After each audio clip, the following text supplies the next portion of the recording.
Izakai buling sena nei nang mako matao zing zing nang maim bulit pero nei sipu gatung tin le pakai nei pesita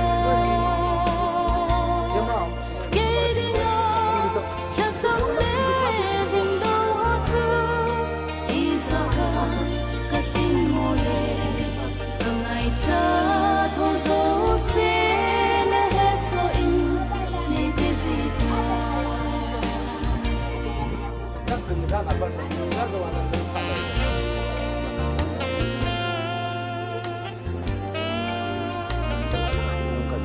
cái gì nó tầm gò lồng là cho nó dễ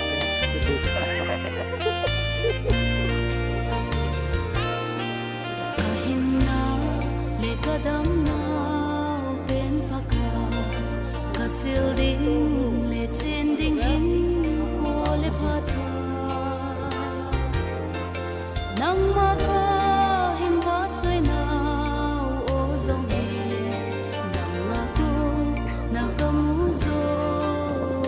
hi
ngạt su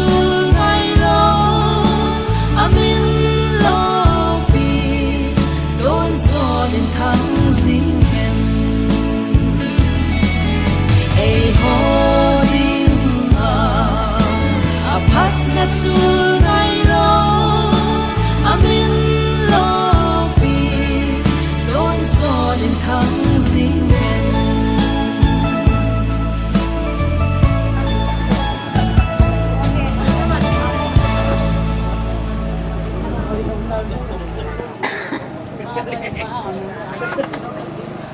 Rất là đau mà.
Đi về tay.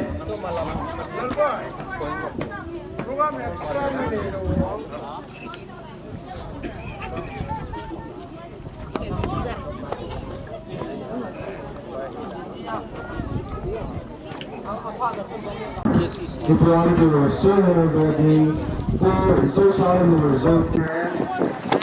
SDS Sarat Subdivision. Nipi atip tejan anathi local Chuleh Houbung Social Resort Sarai Court Subdivision SDO ama dele.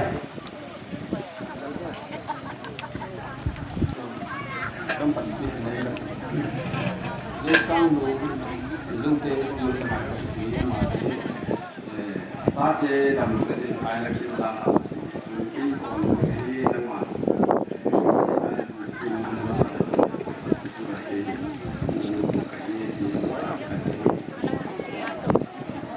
ada tu semua nak kimsu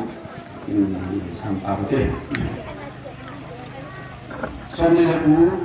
Jun kumsangi le kumsomni le kumkhat Christine Charles Haopi Mollen Sohi SDO Jong Sang Lute Takhelin Keima Sung Area Chief Session Chairman Palampungamin Wakin Lupiledimin Hubung Sungai Sunga Apati Amulona Omling Filedimin Wakin Minin Ongkau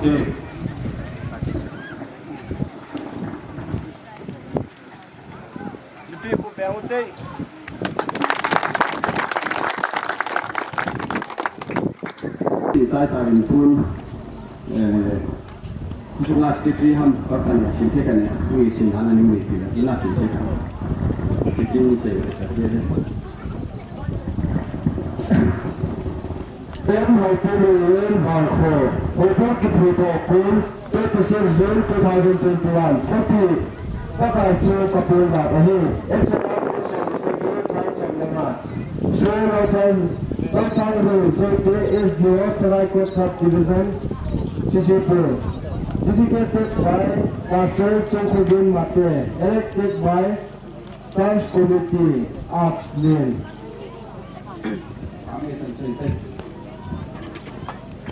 Pauline, Suhon na kinini so kawin to Sung Hamding, Pastor Chungkogin Mate.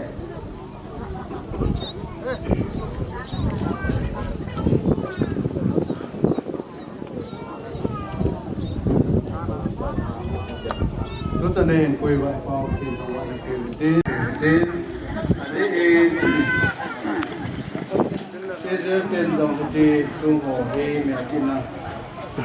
thì anh kia khô rồi anh kia khô về tuy pisa nó phải vào cái dòng chân mẹ chị nó xuống nó khô về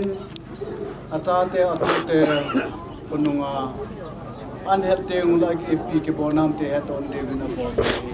Iti mabang tuntun ni punjong ikulpa te hovin jong. Kunung atu acha asuna pa ihon jong. Til abol ho. Til pija asu hom ti he thina divin ne chinan negelvin. Til so ta negel khanu sung he bagin. Tuni ni punjong Haopi Mollen presenters in jong. Patini na hin pui nau. Tuni chan geya mi pi homu the ding le kununga tu la cha sun la pa ho khang lai ho khang dong hon an mu wa pathin lo pi apun do wa pathin lo pi na amu do ye na che wa hin na ding in he chi song hi akitun tal honin tunin ke ma pa kai la cha pa so chung ngin pa to cha pa to lagaw thi min kan thani na he pathin nga taw te o kapaka la kapathidu nawang mo na lo pi ka chawin Leisen in kone pesung over in pakai, ache sa fan ho ka vadeung le, naman nangalu Israel tian jong pakai, ita banga merci the sung, ai lo la merci atu acha khang ai lo la, kununga hung lu ne khang tha hon, pakai apu apa te ho, napui ne amu do theva, ahin khowa dinga nang ma apatinu nahi, ahead do wa gel do jing the ne da merci na sung, ane phodu nahi. Doon ini kunjung hita bang macun heci Haopi Mollen na nata sanchate hin baka muncu mana pui na hujung le hisi lai munchan ke jana hin pui doa jeke le hisi khula ve nga mo putinga na hin kun pujan la hin in sumi hin jeke le Houbung langa nang man nang lut na chate la kai ho dinga nangan sio ho hin baka na lungsen nang lu na kai ho na kan gel da waktu ni kuah he cisung kan tunu he hizong la pakai tu ni kuhin koi tabong hitabong sung ho ai lo la eng sin manam tang thi manam ai la lung gel be he la su se ding gom jong la lung se ten amo ho chunga lung phalu kenga bor ho chunga lung thimo chang han ta ne kang ta jo ai la mitam tan hi chu hilowa Til ke bola mudo teung la nang ma lo pi ka mudo nau jo ai a nang man nei pui nau I chanam nang man ta san cha te kar se dani pi ti ham ti gel do na cha ka nei thina de win ka taw do ben ei ka pau te un che kel le tu ni ni chla lung ke to ta a pakai he che songan phu do bong wa hi tu ni chen ge lung ke to a tha sen khom wa lung la tha a je khom wa sum la pa sen khom wa namin lo pi phondo na denga agon bong wa hi mai la ma jonga kilung khan naw le thala jonga par khom na hi apan na hi han lang ichu kho sung vyang sung ading a jong pakai khano khandong chukele no naw chapong dam theina chukele nunga golang kisem na chukele te se sam kang ho ta sam kan chan ge adam theina mon hung yan lang tunin na wang bo na ho pakai ne la cha sil chen Chuke la gam la go jong ne la chapu nahi hanta ne ha kang tau jo e pakaya den tu ni ko an ngelu na chate sala langa hong ke khom ka hevel pakay nang mathil bol ke denge team pakay ka ke pana jalwa kang ke khop khomo he nang ma lo pi na ka mu ju na min lo pi kan thang ba nahi pakay chan nei pi chung ba ke pa thu sia kila jo se na ko nan ro sa chung pen ka pakay sum na ka ta he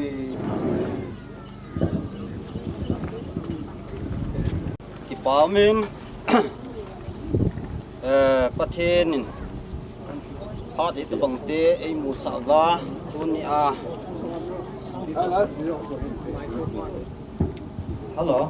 halo ki pamin pathenin hot itu bangte lobi ta ai musawa pathen masat thang ba nai pasam ne he kil le tu ni ko a hita bang pha na tha la jung tam pi ai lo le to le tham tam pi a ki loi khom na sunga boi na lo hela in kui long ba pathian na hin ibiu pathian na hin ama thangba na he chia lung jong thangba na pi masakin na he hi che am Haopi Mollen hi kanu kapin naw kanu bin neo khat athu simi kan se ding a hen sot lo ding a hen kapau hi kapa hi gam le ho bola Houbung tun da ko le yang sima icha chu pathen ho ko sung mi to pathen ho khom ni ana than no min ko le beng hi bol ana bol le melaran na ji in sungin dam theina ni ki tu ta po in chi ya chu kanu hin ki ho ko mai na pa hi tabang din mun hin ko le beng hi ana ngai na in mun ni mun thumi ana gendering in ana ve hin dam theina ki tu lo ya hi tabang din mun ki tu hi ti le in sung mi he kanu in kapal anala set na ti leng dam mo ve se ja to thama lo ja ala set no hi tauna in dalvin pala set ne hi cha ti na ban jap ding hi ti hi ane ki chi pi a hi chi ko beng ti hi ane ki ngai to na chunga ni a hi chan ki thunga pathin tha na le pathin lung set na za la hi ji in jong kanu taw na ji jong a hin pathin hi chi al jong pathin ka thangwa kin ne he thukil le KCC mission ang ki velo na pi pen hi hele khosung hi ki ho to chana KCC adinga hi decision kila a icha chu KCC hi kinung to ta Houbung mi ten kinot to na dung zu ya KCC he na ki vela hi ti to ka sai do nomin ka sikei phat chu chan chu dan te kan sei do nom chu ki pawin ain pi puwa konin orim na ngai na zo ta ven tu hen Houinn thin suna le Christian Church Lemlut na kin tim pu pastor chu khogin mate Houinn ko honna in ai dio he taen mi pi tun them khat sai ana bolu hen lang tu hen chalang zo chun ni chalai na ringa chun pathian ba chai la khat ga sa ho mo tin pathian ba chai la sa chai chai le pastor chu khogin mate ama aphat kila nga dingin iga khiat sarve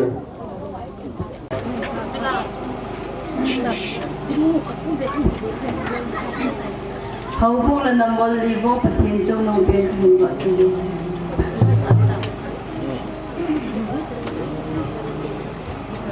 Pathin trong nông bên pathin và xây Hùng sinh pathian lê in xây xây bộ thầy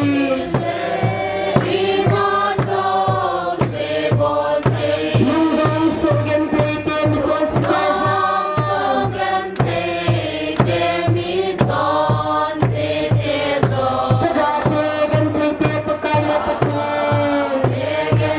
lỡ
sim som ni la go utha la go kum sam ni la som ni la ka ni ko ikin go no apan ba na hong ta ta nin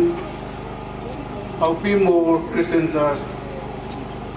ki khop khom ding ki Houbung mi pi ho le ko su mi pi ho sam phun anuk nau an pe to lanin tu ni ke ma pa ka cha pa zo chung ginin Haopi Mollen ta san cha te ha jo se hi Houbung Krista Houbung koma kom te tai tiก็พูนโตตอนนี้เต็มรุ่นนั่นเองอีกคนจาวินก็กลายเป็นอีกคนบ้านที่จิตตลอดเกอีกความเป็นตัวน่ะHaopi Mollen Christian Churchที่มีอารมณ์ดองจากอิมเดียเฮไอ้หินละตัวน่ะเฮอาจารย์น่ะเฮพูนHaopi Mollenน่ะเฮเดี๋ยวเฮจิจุมจุมนั่งจุมจุมต้องเจนเดียวเฮเนปาลีต้องเจกินตินI love Bengali song singing thing. I love Chuleh Mila song from the song. Ikikim kay de wahi. Chicken la Manipur sunga chicken song. Anan maring chicken la Milong to the Tongpur song singing thing. This song la Chalaya mojo si ata san song si ho chu. Pakai so Krista ta san ho chu ak kom na chu Houbung ai. Si a chu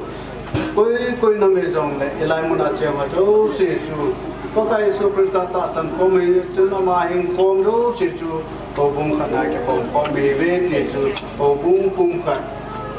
kiti lo na chi pen chu en tu ni ko ai ko kai so prisa ta san ma jo se a ke khanim ko bin ya chu ama hing kom he se wa chu mun khana ke kom ma Houbung pum kha hi ti ke thang san mo ai he chalon chun tu ni ko hin Christian Church kiti hi pakai Yesu Krista ta san ho ke lo ko ai lei se ne hi na lai chun pem abang kha la sam jong le ai la tu ni a hi Bible ai mu dong zoi bai ata san ho ke ko na chu Christian Church ai itu ba ke ko na diu chun lei se na chu mi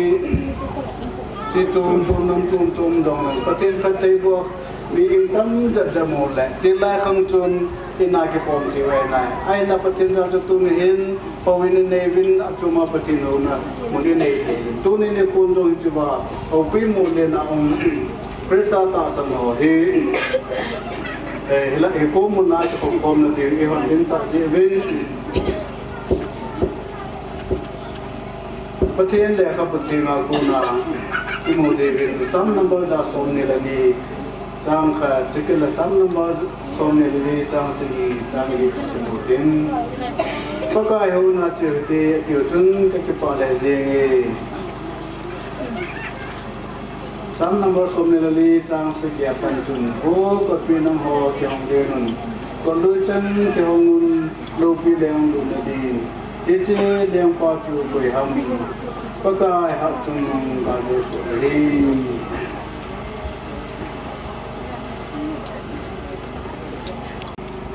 quạt pi nó hồ thì hồng lên thế chi đèn lâu pi chú quầy hầm có lưu số bạc ca đèn lâu pi ấy thế chi dễ chun thế chi phát hiện hồi hi cái bạc ca phát hiện đèn lâu pi đủ là đèn lệ Giêsu Christ ta san Christian tên Asian Paul phát hiện nó hồ là gì vinh tu ni ku lisim som ni la go na la go tum sa ni la som ni la ke ma ai ra sa ma so chu nin pa to na gao tin ni kan hom ta ni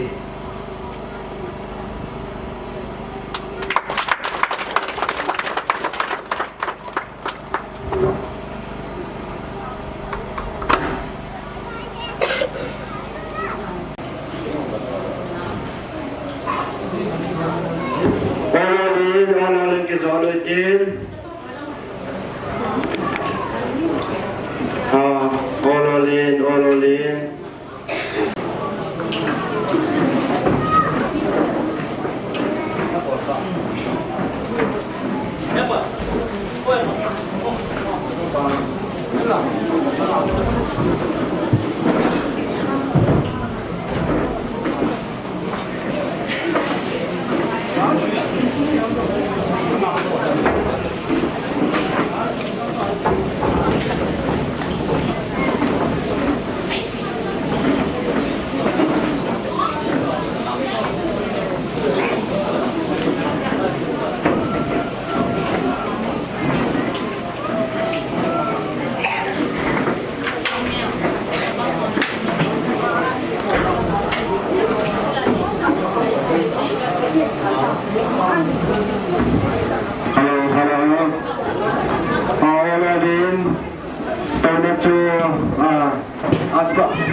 by election do the line.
Houbung patinin sung Houbung pung patkirna dingin ke mapakai sa potong girin pato sa pato kau pipin kentan nei tau te kapal ti yung nabang panalo pinda kajamin tuni ni ko hitam ta dingin pakai kanan na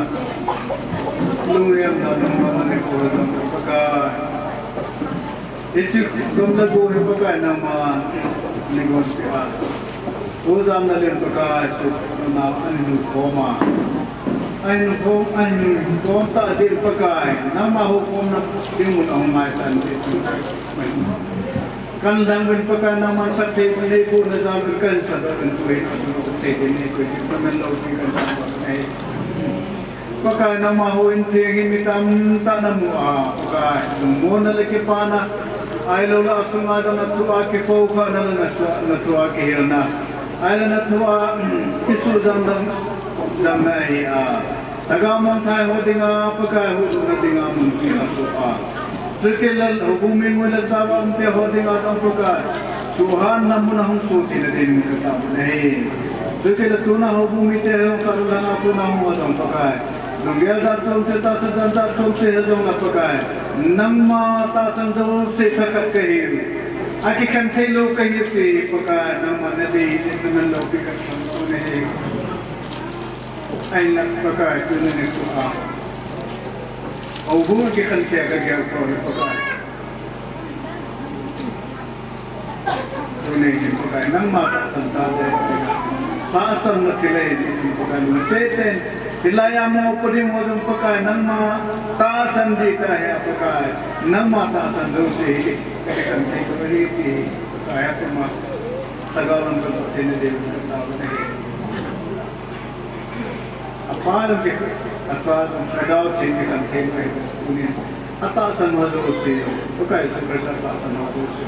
nang mamin dala pakai insuman ko beti nang mana ko kadane itu tu adalah kian dan pakai lungkat ta na leng kan mun su ko ta ne ya ta pai tu na ang ke kontrol se dan an lungin ta ta sala ko ko ku da ba itu ko sum yang sum tikil le he ho na ke ko handu se de na ta pai se ta en nangin kung sa mga katao na hanlang pikila katsa nga katao na hanlang nahingatan lang na sisin no pita na tayo nga na yung kayo agawin kayo po kapanalo siyo na umunang kulong na natong pinakasing kakabay kandag pa kung napagay no Kim Sidayane Pamlang Song Han to Chuleh Houbung na program dream sai tao hin to ai Houinn sung Kim ko akitin program su athingin zong ong ki hom zo ta ko hi hi dunia hong kal su na Chuleh hi kin ko na hung zao hon hi min het ting wa min ngai ting ni wa tao tao Houinn Houbung mi ta ke la Ichilaya program mana ki ajoy hani het di Houinn aki khel khana hi Houbung de Houinn hi chijong hi sek da het tim di wa ong tao ki de Houinn Ichilaya lam kai ni ma chong ne wa ki yin ni chu tham cha kan su tu nong hi da Houinn Ichu ne het tim tin program mo ai chi video ta tin se ya le Houbung mi bi te hin Chuleh Houbung sumahin Ichi Houinn kon handing sum kon handing Chuleh Houinn tin so ding program ni ken train en kizin sayang ni kisin ula mai kai to phan hi chan ge din mun han gi na tia ya ni kilung kham tin se ya len kuni ni ko yin pati ma ko yo ve Saleh hanga supi ngai lo ho si chu ngai ka thu kan se ma sa ni ai pi hele programo chu an kan pe na ro ke thangwan la Houbung na number ye pi ti in thangwan to pa horja Lemlut se pa thang pui Houbung chairman wa chaila Sadinga hi pasir ni na Houinn Ichia khakat hangwan lahi hinzon kon han koni ni sata bin Ichipa hi numa chong ne bin special number la ni ki bon pi wa ma hi Houbung mi pi la sa ko man ta wa ama hi sa sa tan kin Ichi hi chun aman wan sa sai le wan tao pa hol pa aman ki din ai pi le tu ma chong ne chu la sa ding ko bin he